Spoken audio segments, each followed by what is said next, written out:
Hey guys, it's Anthony here, Super Service.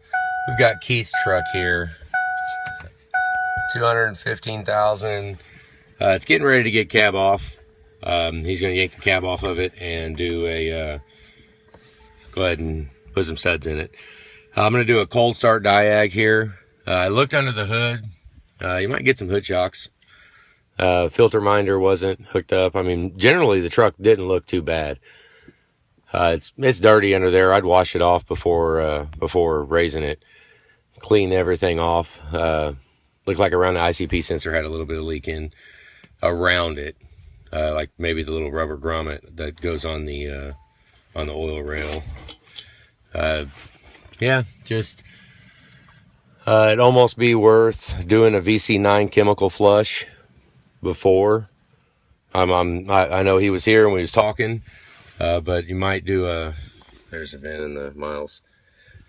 VC9 flush and get red coolant in it before you do it, and then check the oil cooler. I mean, that's the process that we would go. Let's look and see if we got any codes on here. Hang on, we'll be right back. Let me reiterate on that a little bit. It'd be nice while we're taking it all apart to know if the oil cooler, if everything's good, after a chemical flush. You know, flush it out. It looked like it probably had gold coolant in it. You know, ideally we'd like to flush it out, get red coolant, and then take the truck apart. And then, well, let me start over. Flush it, VC9 flush, get that all the way done, put red coolant in it, then test the oil cooler and see if it survived before go taking it apart. Another thing I do is when you raise a cab, I would flush out all the brake fluid in the truck and power steering fluid. Basically, it's a good time to do maintenance on that. That's what I do every time I raise a cab. I can do ABS brake bleed with the computer, and I basically bench bleed the master cylinder. I empty the entire system out and go back with all fresh fluids, power steering and brakes. Yeah, so let's look and see what we got. We got an overboost. Battery voltage low, bunch of ABS codes, front wheel, left front. If, I don't know if the ABS light is on when you're driving. If it is, it's the left front. Wouldn't, you know, not that cab off really. Horn. Short to battery. That's all battery voltage too low. Water and fuel. Not sure if this is deleted. Let me see if it's deleted. Alright, I pretty much got them documented. I got left front ABS. And we got an overboost. And you make sure you keep the turbo clean. Clean it. Obviously, you know, I'd replace the EVP tube and adapter. That will clean and make sure that the map hose is in good shape and cleared out before it goes back together. Brake controller short to battery. Might be trailer brake wiring. Horn relay coil. Damn. Got quite a bit of stuff. Let's go ahead and clear these out. I'm going to clear them all out and let's see what comes back. Hang on. Also, with that water and fuel, they do have, you can get the seal kit for the HFCM with water and fuel. If I have water, yeah, see, water and fuel's on right now. If I have water and fuel condition and the cab is coming off, you know, obviously drain the water separator. They have an updated plug for that too. But when the cab comes off, I disassemble the HFCM, take it completely apart, clean everything out, and then put it back together. Because there are times when just draining the water separator, if there's a bunch of crap inside of the HFCM, just draining it, I mean, you'll wind up draining it freaking 15, 20 times to get it all out. It's so much easier to just take it apart and get the sludge and the nasty crap that's down at the water and fuel sensor.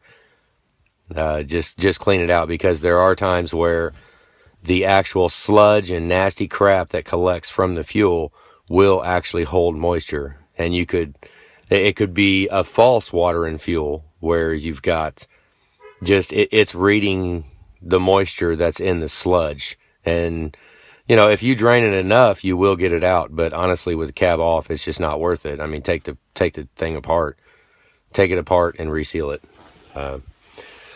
But all we got that came back is the left front water and fuel. All right, so we're gonna open up the data logger here. Hang on. All right, EBP is within spec, but it's a little high. We got 0.93. We like to see 0.88, 0.89. The Barrow, you see we're 1448 and 1504. So, I mean, they want to allow half a pound of PSI. You know, it's actually reading a little high. So, you know, I mean, there is a chance where the EBP tube could be clogged up.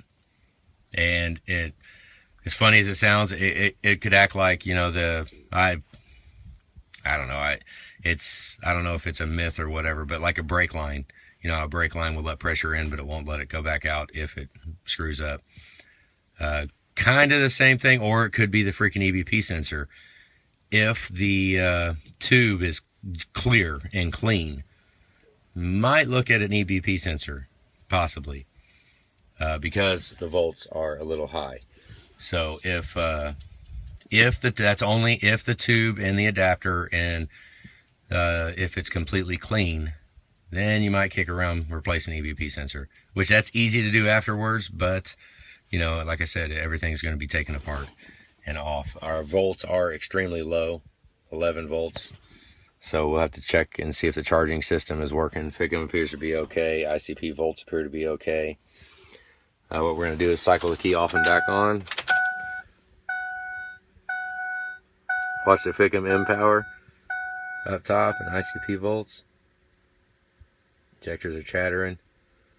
We're in fire. Oh, 48. Here we go. Let the chatter stop. It is cold. Here we go. Fuck. I knew them battery volts were low. Alright, we got dead battery. Damn it. Hang on. Alright, let's try it real quick. See if we can't get the alternator to charge up. I got 11.8. So, here we go. Watch the ICP, make sure it... No.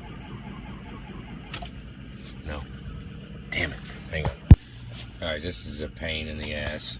Alright, here we go. Jesus freaking Christ. We sell batteries here. Damn it. I got it. It's cold with dead batteries. Pain in the freaking ass. Alright, hang on. Here we go. Alright. Sounds pretty good. Here we go.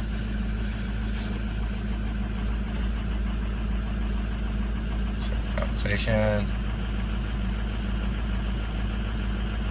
Looking like 2 and 4.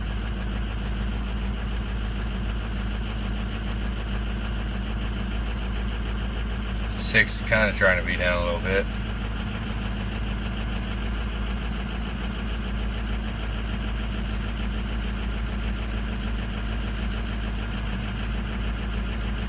I mean, definitely do number 2. Really consider 4, maybe even 6 too. Set that back off and let it run a little bit, let it smooth out.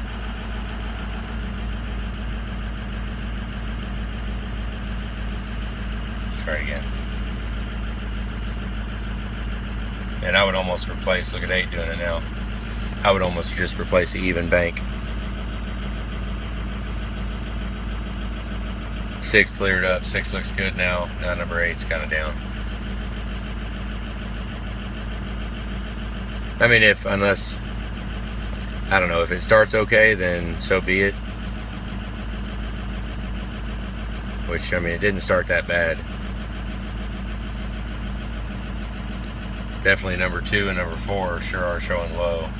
Now we got number 8 showing low. 6s appear to be okay.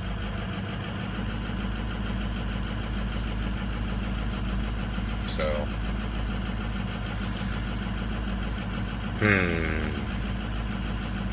just gonna record it for a minute. Every now and then you'll get like funny drops.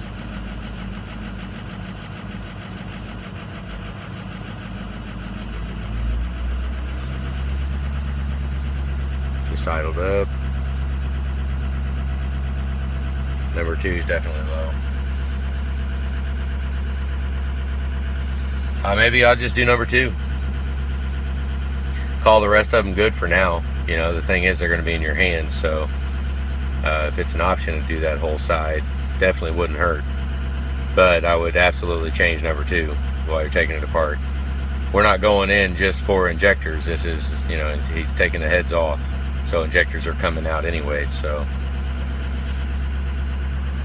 definitely number 2. See it dropping even more now. The rest of them aren't too bad. Let me kick this off. Compensation button right there. So yeah, 2's dropping. So got number 2. All right, hang on. All right, there you go. Number 2 is still showing low. Look at it. Number 1 is actually showing a little low. It's been getting a workout from using for number 2. Number 2 being bad, and it's picking up the slack from it. Let's see how much temperature we got. We got about 90 degrees. It's charging okay, so we just need batteries. Need to throw some batteries in this. You fight like hell getting it fired back up after taking the heads off. I guess unless you charge them. VGT's maxed out. Oh, sorry. Only getting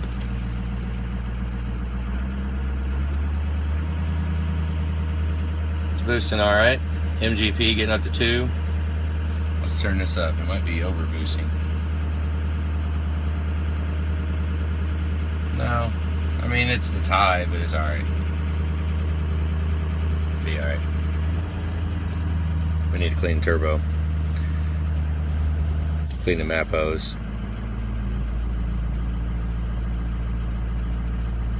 I'm just looking at numbers here. All right, hang on. I mean, injectors was the main thing, so definitely be doing number 2. Damn, you might think about, look at that shit. I don't know, maybe just do number 2 and ride with the rest, unless it's an option to put a full set in it. I mean, and who knows if they've been done before, because look at 3 dropping now. You know, maybe just do number 2, that's the worst one, and let the rest ride. I mean, go with it, hell with it.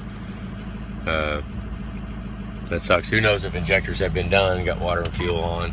At 215,000, if the injectors have not been done, I might seriously consider putting a set in it if they've never been done. You can tell when you take the oil rails off if they're gray wire loomed on the top. You know, but that's kind of a decision for the wallet to make. You know, we can suggest anything we want when it ain't our money. Appears to be charging all right. I mean, Fickham seems to be okay. Yeah, just I wanted to get some batteries done because it just got parked here yesterday, and the battery should have held for one day, that's for sure. So I'm gonna go ahead and let it run, let it charge up a little bit, and I got the cold start of the injectors, so kind of make your decision from there. But I know you was planning on doing it this weekend. I mean, a VC9 flush would not be bad. Do a VC9 flush, get the right coolant in it, flush it all out. I mean, it's a couple hour process to get it done. And then test the oil and coolant numbers right here. We want no more than 15 degrees after the flush is done. And definitely throw a thermostat in it after you VC9 flush it. That's what I always do, because yeah, it just sucks. But we definitely want to make sure the oil cooler is going to be good. You know, and once this is all done, get the right coolant in it before we take it apart, for sure. Because then we can decide when you're taking it apart, hey, do we want to do an oil cooler now? You know, if it needs it done, freaking do it. It's right there, big deal. So, yep. All right, guys. I probably need to look closer before I start barking all over this coolant. I think it's got gold in it or something. I don't know. It didn't look red, and it's a little low, so I don't know. Maybe it was red. But I'm going to let it run for a little bit and let the batteries charge back up. Julie's out test driving a truck right now, so when she gets back, maybe I'll just have her drive this to Bait City and back and get the temperatures up. That way when you come get it, its batteries are freaking charged. All right, guys. Have a good day.